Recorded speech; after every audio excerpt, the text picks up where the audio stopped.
Resuming debate, and just wanted to tell the honourable member for Edmonton Manning that we'll be cutting him off at about in about 10 minutes, less than 10 minutes. The honourable member Edmonton Manning.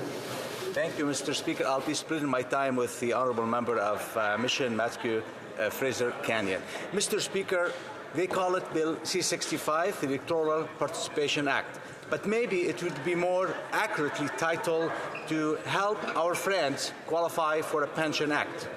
Perhaps that was an unwritten part of the deal by which the New Democrats have propped this incompetent Liberal government for 2 years. Then 2 years that have shown us that was not a good deal for Canadians. The NDP pharmacare program only covers 2 types of medication, which is not what Canadians were promised. It is just another broken promise, like so many that the NDP have supported. Now, though, there will be a guaranteed pensions for those first elected to the House of Commons in the general elections of 2019.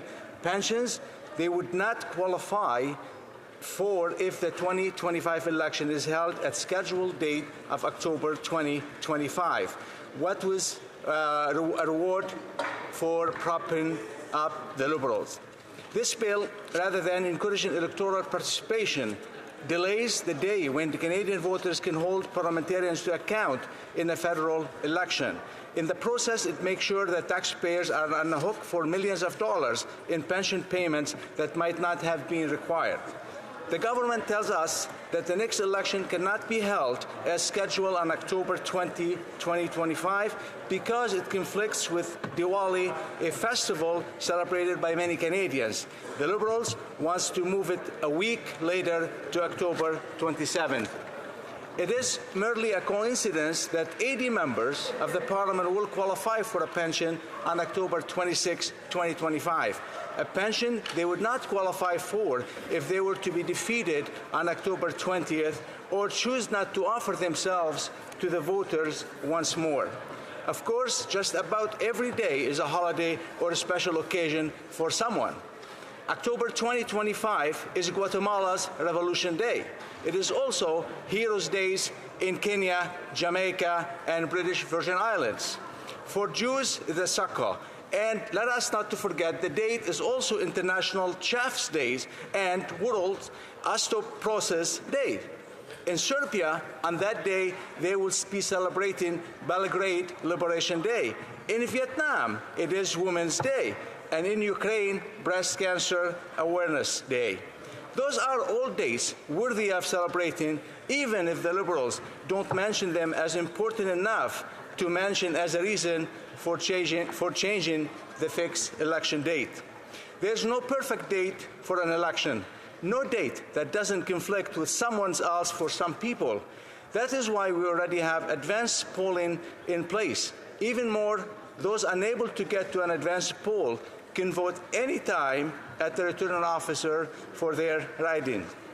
No one is being forced to vote in Diwali. Who is the government trying to fool here? The date change isn't about Diwali. It's about securing pensions. If that wasn't the case, who not move the date earlier in October or even into September? The Canadian Taxpayers Federation tells us that the change means 80 additional MPs would be eligible to collect a pension. That estimate lifetime pension cost should be all 80 of those lose their seats or up to retire rather than face voters is $120 million.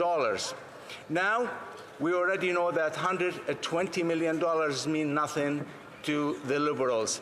Having saddled Canadians with record deficits and the biggest national debt in our history, they apparently don't see that an amount worth worrying about.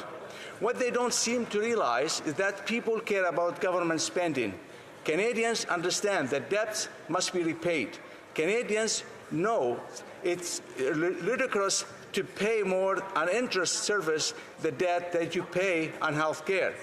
Canadians realize that such a fiscal irresponsibility needs to stop. It is also too bad that Liberals and the NDP allies seem incapable of grasping that simple math involved. As custodians of the public purse, the $120 million should make us pause and think before supporting this legislation. But neither the Liberals nor the NDP have shown any understanding of the value of a dollar.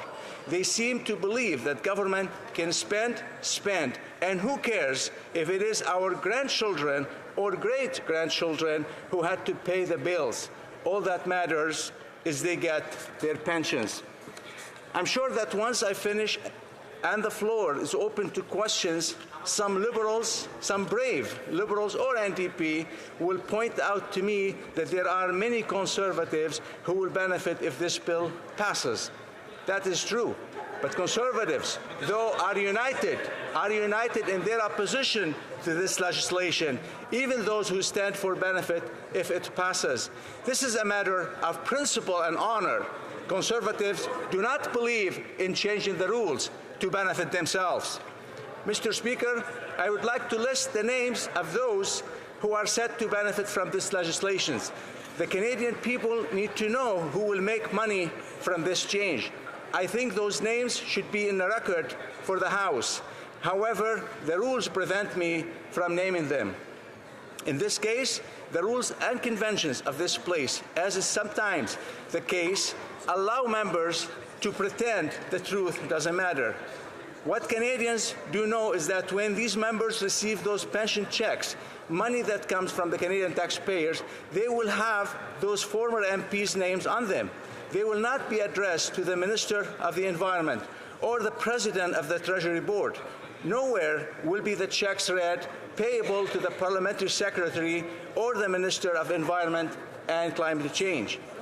Whether it is the Member of Parliament from Edmonton Strathcona or the Member of Parliament from Don Valley North, those pension checks will have their names, the names of real people. But under the rules, I cannot mention those names here. No wonder so many Canadians are fed up with this place and feel all politicians are hypocrites.